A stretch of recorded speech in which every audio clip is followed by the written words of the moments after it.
अस्सलाम वालेकुम, मेरा नाम मोहम्मद ज़ैनुल हसन और आप देख रहे हैं आपका अपना YouTube channel पिप्स and profits. Quick video बनाऊंगा। कल के दिन की पहले थोड़ी सी बात करते हैं। मैंने आपको मेरे भाई कहा था कि आपको 2621 2622 मिले। आपका TP1 2638 और 2649 होना चाहिए। और मैंने आपको ये बताया था कि आप 2675 तक एक स्विंग कर सकते हैं। और ये भी कहा था कि भाई कल की थर्ड कैंडल देखना ज़रूरी है और हाईली चांसेस हैं कि ये थ्री वाइट सोल्जर्स बन जाएंगे और मार्केट के अंदर जो मोमेंटम है वो पूरी तरह से बुलिश हो जाएगा। और ये बात मैं आपको कल की प्रीवियस वीडियोस उठाएं, मैंने आपको कहा था कि मेरे भाई आपने जो है सिर्फ बुलिश साइड पे रहना है। और पिछले बहुत से दिनों से मैं आपको सिर्फ बुलिश साइड पे ही बिठा रहा हूं और गोल्ड में बाइंग ही रिकमेंड कर रहा हूं। अब हम थोड़ी सी बात कर लेते हैं कल की मूव की और फिर हमें आज कैसे ट्रेड करनी है उस पर बात कर लेते हैं। देखो भाई, एक बार याद रखो कि जो कल की मूव है उसमें जो DXY है वो भी ऊपर गया है। टी बॉन्ड जो 10 ईयर टी बॉन्ड यील्ड है वो भी ऊपर है और जो गोल्ड है वो भी ऊपर है। तो ये जो इस तरह के जो दिन होते हैं ये आ जाते होते हैं 2 महीने बाद, 1 महीने बाद, 3 महीने बाद। जब क्योंकि देखें हम टी बॉन्ड यील्ड को, जो 10 ईयर टी बॉन्ड यील्ड है उसको इन्वर्सली या ऑपोजिट डायरेक्शन में देख रहे होते हैं, इन्वर्स कोरिलेशन में देख रहे होते हैं गोल्ड के साथ। खास तौर पे मैं 10 ईयर टी बॉन्ड यील्ड की बात करूंगा। ठीक है।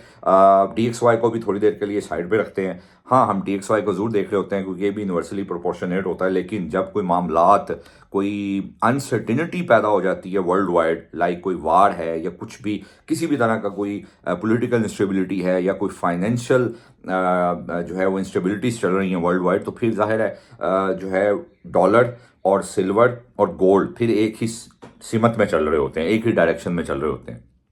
उनकी जो सिमत होती है वो एक होती है। लेकिन जाहिर है हमें इस बात को भाई याद रखना है कि ये एक मैनिपुलेटिव मूव होती है। मोस्ट ऑफ द टाइम यही देखा गया है कि हम अगर टी बॉन्ड यील्ड और गोल्ड और DXY एक ही डायरेक्शन पे चल रहे हैं और एक ही दिन में सब में आपको स्पाइक नजर आ रहा है या एक ही दिन में सब में आपको डंप नजर आ रहा है। डंप की बात हम नहीं करते, स्पाइक की बात करते हैं। स्पाइक को जरूर देखना पड़ेगा। स्पाइक जब नजर आ रहा हो, तीनों ऊपर जा रहे हो, बुलिश साइड पे हो, तो याद रखें कि ये मैनिपुलेटिव मूव हो जाती होती है अक्सर औकात।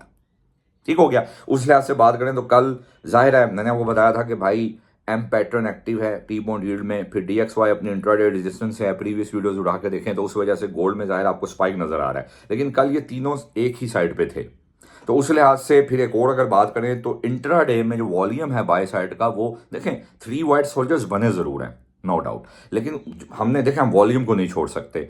जाहिर है बहुत से लोग बैठते हैं, वो बात करते हैं यार मैंने तो फला ICT पढ़ा, तो मैंने प्राइस एक्शन पढ़ लिया है, तो यार मैंने तो SMC पढ़ लिया है, तो फिर वो कहते हैं जी मैं तो VSA भी पढ़ लिया। तो अगर मैं VSA की भी बात करूं, जो जिसको हम वॉल्यूम स्प्रेड एनालिसिस बोलते हैं या वॉल्यूम प्राइस मूव एनालिसिस बोलते हैं, तो अगर हम उसके बारे में बात करें तो भाई फिर तो हमें वॉल्यूम तो नहीं छोड़ना ना। वॉल्यूम बड़ा इंपॉर्टेंट फैक्टर है इस फील्ड के अंदर। तो समझ लें कि इस फील्ड के अंदर एक बेसिक फैक्टर है, एक बेसिक जो है वो एस्पेक्ट है कि हम वॉल्यूम के बगैर जो है, वॉल्यूम के बगैर हम बहुत ज़्यादा लंबा फोर्स ही नहीं कर सकते इस मार्केट में। तो वॉल्यूम की बात करें तो इंट्राडे में वॉल्यूम कम हुआ है, बिल्कुल ऐसे जैसे वीक में मैंने कहा था कि यार 2 कैंडल्स हमारी बीरिश बनी, तीसरी बुलिश है और बीरिशनेस का वॉल्यूम कम हुआ। और आप देख लें कि इस वीक में मार्केट जो है वो ऊपर ऊपर ऊपर और नीचे से अपनी स्पॉट्स को स्क्वीज करती जा रही है। देखें एक बात को याद रखें, जब भी मार्केट ने ऊपर जाना होता है तो वो अपनी जो स्पोर्ट्स होती हैं नीचे से उनको स्क्वीज करती जाती है, यानी कि वो ऊपर लेके आती जाती है। और अगर उसने नीचे जाना है तो अपनी रेजिस्टेंसेस को नीचे लेके आती जाती है। इस बात को आपको समझना पड़ेगा।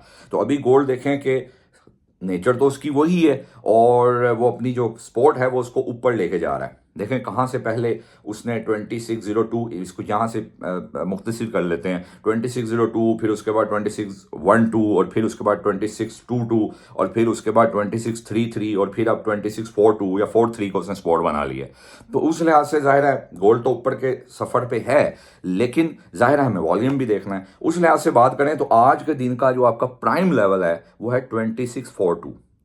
2642 के नीचे अगर कोई भी 4 आवर ओपन भी हो जाए और क्लोज भी हो जाए, ठीक है, तो फिर आपकी मार्केट दोबारा से 2612 1.4 की तरफ जा सकती है, ये मैं आपको बता दूं।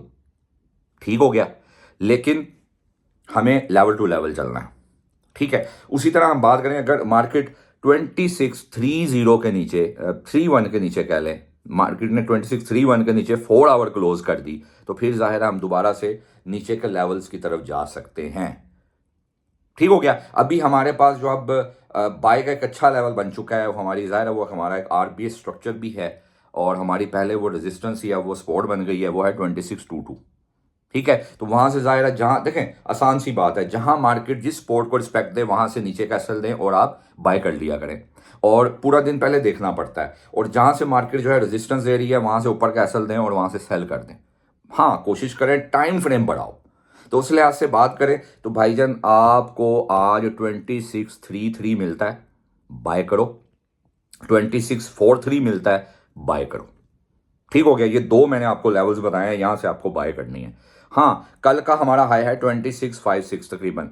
2656 के ऊपर अगर 4 आवर क्लोज हो जाती है, देखो हमने दूसरी साइड भी तो देखनी है, तो फिर हम दोबारा से भाई 68, 2668 और 2674 और 2684 की तरफ चले जाएंगे। ठीक है, ये लेवल्स देखें, लेवल्स लिख लिया करें, याद रखा करें। एक बात को याद रखें, कल है ना, जैसे कल मार्केट ने एक लो बनाया 2618 का, ठीक है, और ऊपर से हाई बनाया 2656 का तकरीबन। ठीक है, इसमें कुछ पिप्स ऊपर नीचे हर ब्रोकर में हो जाते हैं। तो उस लिहाज से अगर बात करूं, देखें आपने देखना होता है कल का लो क्या है। अगर कल का लो के नीचे कोई आज 4 आवर क्लोज हो तो हम कहेंगे अच्छा यार आज ये मजीद नीचे जाएगी। अगर कल का हाई उसके ऊपर एक 4 आवर क्लोज हो तो हम कहेंगे यार ये आज और ऊपर जाएगी। ठीक है, जैसे 2656 कल का हाई है, तो इसके ऊपर अगर 4 आवर क्लोज हो जाएगी, जो कि हो जाएगी, अभी तक तो नहीं हुई, खैर मैं आज थोड़ी वीडियो लेट बना रहा हूं, लेकिन हो जाएगी। आपको अगर 2656 के ऊपर मिल जाती है क्लोजिंग 4 आवर की, तो भाई रिट्रेसमेंट मिले 44 43 मिले तो बाय करो। आप 47 48 से भी बाय कर सकते हो, लेकिन 44 43 का वेट करो, वहां से बाय करो। हाँ, 26 34 मिल जाता है फिर तो बहुत जबरदस्त हो जाता है ना। 26 23 26 33 26 34, देखे ना, एक बात को याद रखें, मैंने कहा था कि यार इंट्राडे क्लोजिंग चाहिए हमें 26 34 के ऊपर, जो कि इसकी स्ट्रक्चर रेजिस्टेंस है, वो हमें क्लोजिंग भी मिल गई एक चीज, फिर हमें उसके ऊपर एक 4 आवर ओपन और क्लोज होते हुए भी नजर आ गई। ठीक हो गया, दो बातें हैं ना, हमें दोनों बातें नजर आ गई, और फिर जो है उसके ऊपर 4 आवर क्लोज होते हुए भी मिल गई, यानी कि वो जो स्ट्रक्चर रेजिस्टेंस इसके ऊपर 4 आवर भी कल क्लोज हुई, उसके ऊपर एक 4 आवर ओपन और क्लोज भी हुई, और इंट्राडे क्लोजिंग भी इसके ऊपर आ गई। लेकिन मैंने ये भी कहा था हमें 2-3 दिन देखना पड़ेगा कि इसके ऊपर ऊपर ही क्लोजिंग आए।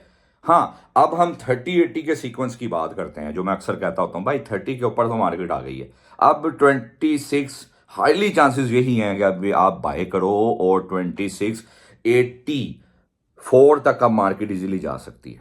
ठीक है, लेकिन हमें लेवल टू लेवल चलना है। अगर 2656 के ऊपर 4 आवर क्लोज हो जाती है, फिर बता रहा हूं, तो भाई फिर आपने बाय ही करनी है, और आपको का जो पहला टीपी है 2674 तक होना चाहिए। हाँ, बीच में 2659 की एक रेजिस्टेंस है, आप वहां से सेल कर सकते हो 68 के ऊपर का एसएल देके, लेकिन जाहिर है वो मैं आपको रिकमेंड नहीं करता अभी फिलहाल उस तरह से सेल वहां से।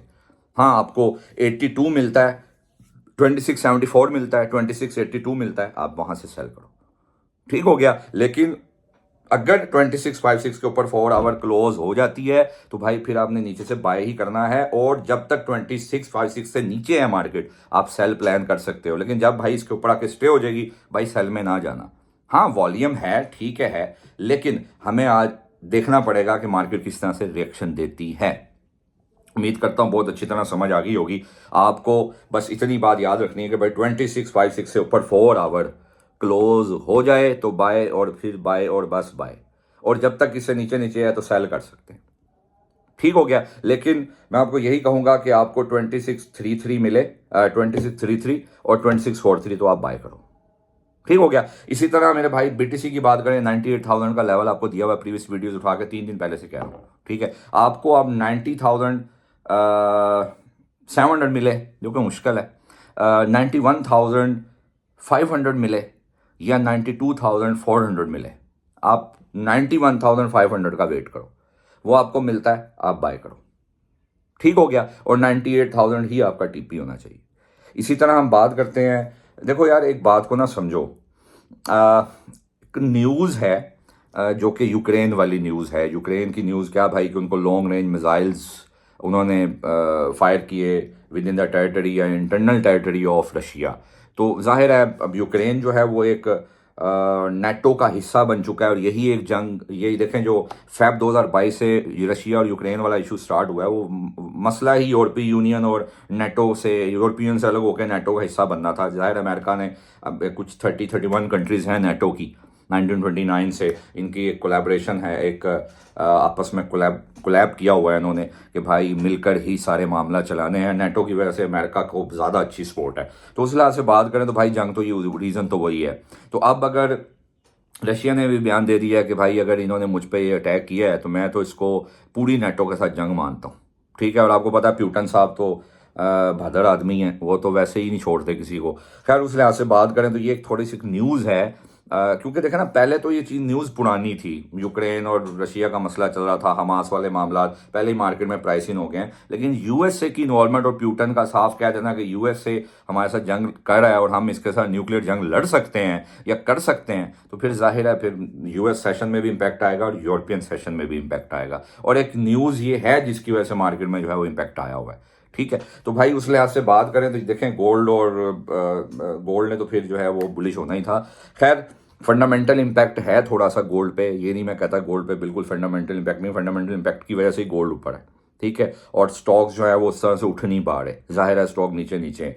तो उस लिहाज से बात करें तो नेस्टेक की बात कर लेते हैं भाई। 20,420 जब तक 20,330 के नीचे 4 आवर क्लोज नहीं होती, अब नीचे से इसको बाय कर सकते हो। 420 मिले, 430 मिले, 20,420, 20,430, अब इसको बाय करो। और ऊपर से वही है, कल मैंने आपको 760 से बताया था 300 पॉइंट की वहाँ से सेल भी करवाई थी, 300 पॉइंट की सेल थी भाई, प्योरली बिल्कुल एक्यूरेट 760 से 20,760 से मार्केट नीचे गिरी है, ठीक है। तो आज भी हम 20,760 से ज़रूर सेल करेंगे, क्यों? क्योंकि मार्केट ने रिस्पेक्ट दी हुई है और यूएस सेशन में आई है। तो ज़ाहिर अगर हमने अभी चाइनीज़ सेशन में या हमें यूरो मिलती है तो हम देखें हर जो सेशन होता है वो रिस्पेक्ट दे रहा होता है उस रेजिस्टेंस या उस सपोर्ट को जहां पर उसके प्रीवियस सेशन ने रिस्पेक्ट दी होती है।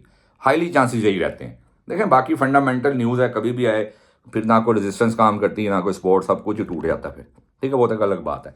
खैर हाँ, अगर हमें 860 की स्लॉट मिलती है, 30 पिप्स की है, 20,830 से 20,860, तो फिर तो अच्छी सेल हम वहाँ से कर सकते हैं। स्टॉक पे प्रेशर है, अभी इस तरह बाय नहीं है, लेकिन ये बाय साइड निकल जाएगा नेस्टेक, ठीक हो गया।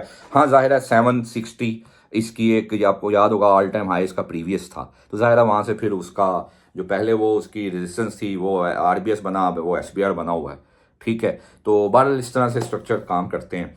बाकी हम बात करते हैं ऑयल की, तो ऑयल भाई रेंज माउंड है, 68.80 मिलता है, बाय करो, बाय साइड पे ज़्यादातर हो क्योंकि 72.20 लगाने जा रहा है दोबारा से, ठीक है। बीच में 71.45 मिलता है, तो आप इसको सेल कर सकते हो। 70.50 से भी आप इसको 40 से भी सेल कर सकते हो, ठीक है। लेकिन वहाँ एसएल आपको 71.45 से ऊपर का देना पड़ेगा, ठीक है। कोशिश करो कि आपको अगर जो है वो 71.45 मिलता है तो वहाँ से सेल करो, लेकिन अभी ज़्यादा बाय ही प्लान करो। 68.80 आपको मिले या 69.40 आपको मिले तो आप इसको बाय करो, ठीक हो गया। इस तरह करके हम सेल करेंगे। हाँ सेल के लिए वेट करना पड़ेगा, 71.45 से लेके तकरीबन 72.10 का एक स्लॉट है जहाँ से आपको एक अच्छी सेल मिल सकती है ऑयल के अंदर। क्यों? क्योंकि ऑयल ने एक रेंज संभाली हुई है पिछले कुछ अरसे से, ठीक है। और पहले इसकी रेंज आपको पता है किधर से 85-86 से लेकर नीचे आपके सामने 66 और 64 तक थी। तो अभी आप देखें कि इसकी रेंज जो है वो 72 से लेकर स्क्वीज़ कर गया है और तकरीबन 66 तक आ गई है। तो मतलब रेंज स्क्वीज़ हो रही है। और जाहिर है ऑयल में थोड़ा जो है वो अभी जो अगर सर्ज है तो वो जियोपॉलिटिकल टेंशन्स भी हैं, ठीक हो गया।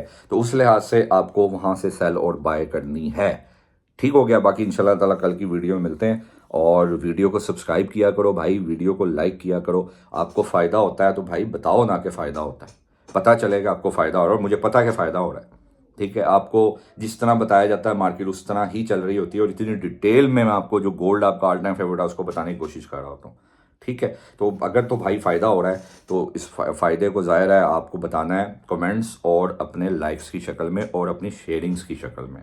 ठीक हो गया। बाकी इंशाल्लाह ताला आपने जिसने अटैच होना है, ग्रुप है, वहाँ से आप अटैच होकर इसका हिस्सा बन सकते हैं।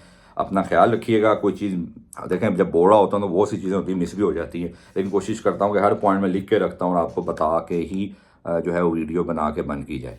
ठीक है जी, अपना ख्याल रखिएगा। अस्सलाम वालेकुम रहमतुल्लाहि व बरकातहू।